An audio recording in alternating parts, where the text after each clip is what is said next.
1971 का समय। भारत के लिए एक निर्णायक मोड़ था। भारत पाक युद्ध अपने चरम पर था और बांग्लादेश का उदय निश्चित था। लेकिन जैसे जैसे भारत की जीत की संभावना बढ़ रही थी, एक बड़ा खतरा सामने आया। अमेरिका का 7वां बेड़ा जो बंगाल की खाड़ी में दाखिल हुआ। भारत और पाकिस्तान के बीच यह युद्ध सिर्फ एक क्षेत्रीय संघर्ष नहीं था, बल्कि यह शीत युद्ध का हिस्सा बन चुका था। बांग्लादेश की मुक्ति के लिए, पाकिस्तानी सेना के अत्याचारों से बचने के लिए लाखों शरणार्थी भारत में प्रवेश कर चुके थे। भारत ने पाकिस्तान के खिलाफ निर्णायक कार्रवाई की और बांग्लादेश की मुक्ति के लिए संघर्ष छेड़ा।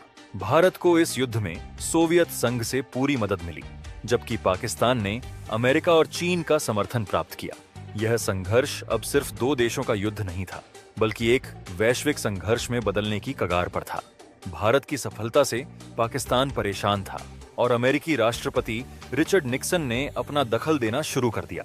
उन्होंने भारत पर दबाव बनाने के लिए अपनी शक्ति का प्रदर्शन किया और अमेरिका का प्रसिद्ध 7वां बेड़ा बंगाल की खाड़ी में भेजा। आधिकारिक रूप से यह एक मानवीय मिशन था, अमेरिकी नागरिकों को निकालने के लिए। लेकिन यह सब एक सख्त संदेश भी था, भारत को धमकाने और पाकिस्तान का समर्थन करने के लिए। लेकिन भारत अकेला नहीं था। 1971 में भारत और सोवियत संघ के बीच एक महत्वपूर्ण शांति, दोस्ती और सहयोग समझौता हुआ था। यह समझौता सिर्फ कागजों पर नहीं था, बल्कि वास्तविकता में सोवियत संघ ने भारत के साथ अपनी पूरी ताकत को जोड़ लिया था। 1971 में दो कट्टर प्रतिद्वंद्वियों के बीच सैन्य संघर्ष में सोवियत हस्तक्षेप तत्कालीन भारतीय प्रधानमंत्री श्रीमती इंदिरा गांधी के दूरदर्शी नेतृत्व का परिणाम था। यह देखते हुए कि वह वही थीं जिन्होंने अगस्त में मॉस्को के साथ शांति और मित्रता संधि पर हस्ताक्षर किए थे। उसी वर्ष संधि की एक धारा में यह भी शामिल था कि यदि दुनिया की किसी भी शक्ति द्वारा भारत पर सैन्य हमला किया जाता है, तो इसे सोवियत संघ पर हमला माना जाएगा और ऐसी स्थिति में मॉस्को को अपनी सेना भेजनी होगी। मार्च 1971 में पूर्वी पाकिस्तान में बंगाली स्वतंत्रता आंदोलन को कुचलने के लिए पाकिस्तान द्वारा ऑपरेशन सर्चलाइट शुरू करने के बाद नई दिल्ली और मॉस्को के बीच समझौते पर हस्ताक्षर हुए। 1971 के भारत पाकिस्तान युद्ध में नियोजित अमेरिकी हस्तक्षेप 6 दिसंबर को बांग्लादेश को एक स्वतंत्र देश के रूप में मान्यता देने के भारत के फैसले के बाद हुआ। 2 दिन बाद अमेरिकी राष्ट्रपति रिचर्ड निक्सन के प्रशासन ने अपनी नौसेना के 7वें बेड़े के हिस्से टास्क फोर्स 74 को बंगाल की खाड़ी की ओर बढ़ने का निर्देश दिया। दूसरी ओर ब्रिटेन ने अपने शक्तिशाली एयरक्राफ्ट कैरियर HMS ईगल को अरब सागर में भेज दिया। यूएस और यूके कैरियर बैटल ग्रुप की तैनाती बड़े यूएस गेम प्लान का हिस्सा थी, जिसके मुताबिक वॉशिंगटन भारत को 3 मोर्चों पर घेरना चाहता था। लेकिन ये योजना सफल नहीं हो पाई। जैसे ही अमेरिका ने 7वां बेड़ा भेजा, सोवियत संघ ने अपनी नौसेना को भारत की मदद के लिए भेजा। एक शक्तिशाली सोवियत समुद्री दस्ते, जिनमें परमाणु पनडुब्बियां भी शामिल थीं, ने बंगाल की खाड़ी में अमेरिकी बेड़े को घेर लिया। सोवियत सेना का यह कदम अमेरिका के लिए स्पष्ट संदेश था। किसी भी हस्तक्षेप का परिणाम उन्हें सोवियत संघ से युद्ध में उलझने का हो सकता था। सोवियत संघ ने अमेरिकी बेड़े को पूरी तरह से घेर लिया। अब दोनों देशों के बीच एक महासागरीय टकराव की स्थिति बन चुकी थी। अमेरिकी जहाजों का रास्ता रोकने के लिए सोवियत पनडुब्बियां सतह से नीचे और ऊपर दोनों स्तरों पर अमेरिकी युद्धपोतों की गतिविधियों पर नजर रख रही थीं। हालांकि रूसी बेड़े में परमाणु हथियारों से लैस कई वॉरशिप्स और पनडुब्बियां थीं, लेकिन उनकी मिसाइलों की रेंज 300 किलोमीटर से कम थी। इसीलिए ब्रिटिश और अमेरिकी बेड़े से प्रभावी मुकाबला करने के लिए रूसी कमांडरों को अपने लक्ष्य तक पहुंचने के लिए बेड़े को घेरने का जोखिम उठाना पड़ा, जिसे उन्होंने सैन्य सटीकता के साथ अंजाम दिया। इस पॉइंट पर रूसियों ने ब्रिटिश कैरियर बैटल ग्रुप के कमांडर एडमिरल डायमंड गॉर्डन से 7वें बेड़े के कमांडर के एक कम्युनिकेशन को इंटरसेप्ट किया, जिसमें ब्रिटिश कमांडर कह रहा था, sir, we are too late, there are the Russian atomic submarines here and a big collection of battleships. अमेरिकी अधिकारियों ने बंद दरवाजे के पीछे अपनी चिंता व्यक्त की कि भारत पश्चिमी पाकिस्तान के खिलाफ कदम उठा सकता है। ऐसा लग रहा था कि अमेरिका अपने सहयोगी पाकिस्तान की मदद के लिए सीधी ताकत का इस्तेमाल करने को तैयार है। सोवियत संघ तेजी से आगे बढ़ा और हिंद महासागर में एक डिस्ट्रॉयर, एक एडिशनल माइन पेट्रोल शिप और एक पनडुब्बी तैनात कर दी। सोवियत आर्माडा को अमेरिकी वॉरशिप्स को बंगाल की खाड़ी से दूर रखने का निर्देश दिया गया था। 10 दिसंबर को टास्क फोर्स 74 के बंगाल की खाड़ी की ओर बढ़ने के बाद सोवियत ने 13 दिसंबर को घोषणा की कि वे 7वें बेड़े को रोकने के लिए एक अतिरिक्त एंटी कैरियर टास्क फोर्स भेजेंगे। एंटी कैरियर टास्क फोर्स में एक डिस्ट्रॉयर, एक न्यूक्लियर गाइडेड मिसाइल सबमरीन और परमाणु बम ले जाने वाली मिसाइलों से लैस एक बैटल क्रूजर शामिल होगा। 15 दिसंबर को जैसे ही अमेरिकी युद्धपोत बंगाल की खाड़ी में पहुंचे, 20 सोवियत वॉरशिप्स हिंद महासागर में थे, जिससे अमेरिकी नौसेना को रुकने के लिए मजबूर होना पड़ा। उस समय अमेरिकी मीडिया रिपोर्टों के अनुसार सोवियत संघ के पास हिंद महासागर में 12 से 15 जहाज थे। उनमें से कुछ weather and hydrographic survey vessels थे और 10 न्यूक्लियर पावर्ड सबमरीन्स थीं।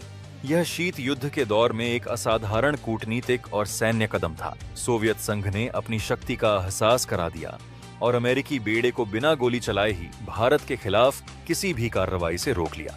16 दिसंबर 1971 को पाकिस्तान ने अपनी हार मान ली और बांग्लादेश ने अपनी स्वतंत्रता प्राप्त की। यह भारत की एक ऐतिहासिक सैन्य जीत थी और इस जीत में सोवियत संघ का योगदान अतुलनीय था।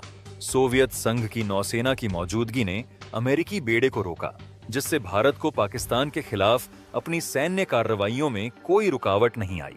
यह एक कूटनीतिक और सैन्य जीत थी जिसने भारत को न केवल युद्ध में जीत दिलाई, बल्कि बांग्लादेश की मुक्ति की प्रक्रिया को भी तेज किया।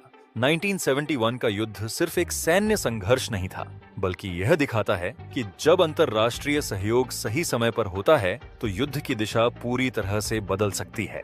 सोवियत संघ का भारत के साथ खड़ा होना और अमेरिकी बेड़े को रोकना इस घटना का अहम हिस्सा है। यह न केवल भारत और बांग्लादेश के लिए, बल्कि समग्र रूप से दक्षिण एशिया के लिए एक ऐतिहासिक मोड़ था। इतिहास केवल विजयियों को याद नहीं करता, बल्कि उन दोस्तों को भी याद करता है जो मुश्किल समय में साथ खड़े होते हैं। इसी नोट के साथ हम इस एपिसोड को समाप्त करते हैं। उम्मीद है पसंद आया होगा। बाकी जल्द मिलेंगे नए टॉपिक के साथ। तब तक के लिए जय हिंद, जय भारत।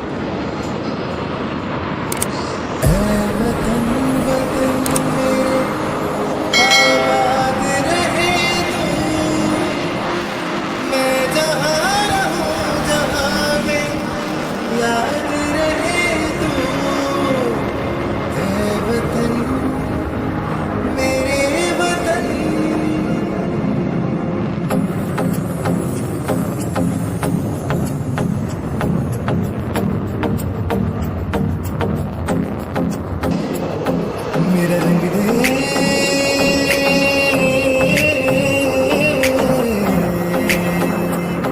मेरा रंग दे बसंती चोला माए रंग दे, मेरा रंग दे बसंती चोला माए रंग दे, मेरा रंग दे बसंती चोला रंग दे, रंग दे, रंग दे बसंती चोला माए रंग दे।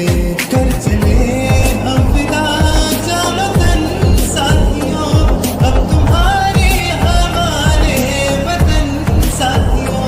कर चले हम विदा जानो तन साथियों, अब तुम्हारे हमारे वतन साथियों। ऐ मेरी ज़मीं महबूब मेरी, मेरी नस नस में तेरा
जब तक थी सांस लड़े वो, जब तक थी सांस लड़े वो, फिर अपनी लाश बिछा दी, संगीन पे धर के माथा, सो गए कमर बड़ी रानी, जो शहीद हुए हैं उनकी जरा याद करो कुर्बानी।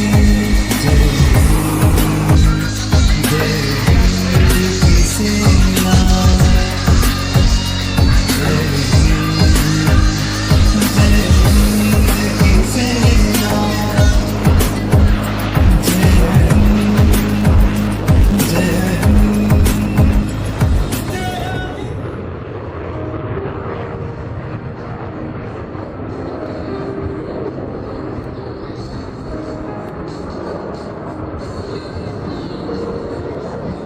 मैं गुजरने वाली हवा बता, मेरा इतना काम करेगी क्या? मेरे गाँव जा, मेरे दोस्तों को सलाम दे। ऐ मेरी ज़मीं महबूब मेरी, मेरी नस नस में तेरा इश्क बहे, फेंकाना पड़े कभी रंग तेरा जिस्म से निकल के खून करे। ऐ मेरी ज़मीं अफसोस नहीं, जो मेरे लिए सौ दर्द सहे, महफूज रहे तेरे आन सदा, चाहे जान मेरी ये रहे ना रहे। मिट्टी में मिल जाऊं दिल भर के, मैं खिल जाऊं इतनी सी है दिल की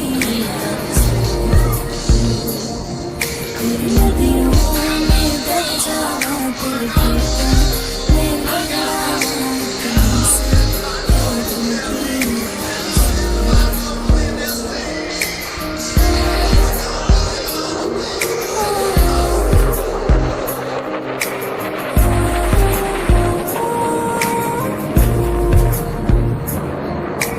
भारत हमको जान से प्यारा है, सबसे प्यारा गुलिस्ता हमारा है।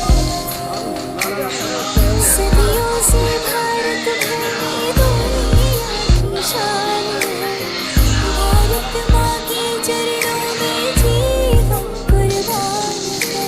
भारत हमको जान से प्यारा है, डाल डाल पर सोने की चिड़िया करती है बसेरा। ओ भारत देश है मेरा, ओ भारत देश है मेरा, जहाँ सत्य अहिंसा और धर्म का पग पग लगता डेरा। ओ भारत देश है मेरा, ओ भारत देश है मेरा, देश मेरे, देश मेरे, मेरी जान। देश मेरे, देश मेरे, मेरी देश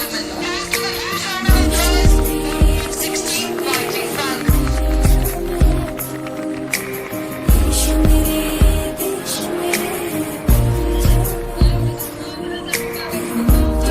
मेरे,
मेरा रंग दे मेरा रंग दे बसंती चोला माए रंग दे मेरा रंग दे बसंती चोला माए रंग दे मेरा रंग दे बसंती चोला रंग दे बसंती चोला माए रंग दे तुम चले हम फिदा जानो तन साथियों अब तुम्हारे हमारे वतन साथियों कर चले हम फिदा जानो तन साथियों अब तुम्हारे हमारे वतन साथियों मेरी ज़मीं महबूब मेरी मेरी नस नस में तेरा इश्क बहे आना पड़े कभी रंग तेरा जिस्म से निकल के फूल गए तेरी मिट्टी में मिल जावा गुल बन के मैं खिल जावा इतनी सी है दिल की आरज़ू तेरी नदियों में बह जावा तेरे खेतों में लहरावा इतनी सी है दिल की आरज़ू है वतन महबूब मेरे तुझ पे दिल कुर्बान है हम जिएंगे और मरेंगे है वतन तेरे लिए दिल दिया है जान भी देंगे है वतन तेरे लिए दिल दिया है जान भी देंगे है वतन तेरे लिए ओ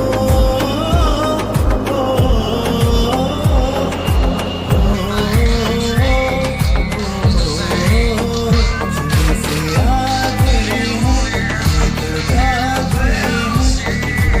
आगे हैं जागी है इधर कब आओगे देखो कब आओगे कि तुम ये घर सुना सुना है जब घायल हुआ हिमालय खतरे में पड़ी आजादी जब तक की सांस ले लो जब तक की सांस ले लो दिल अपनी लाश बिछाएंगे संगीन पे घर के माथा सो गए कमर बड़ी आई जब हुए हैं उनकी जरा याद करो कुर्बानी जय हिंद की सेना जय हिंद की सेना जय हिंद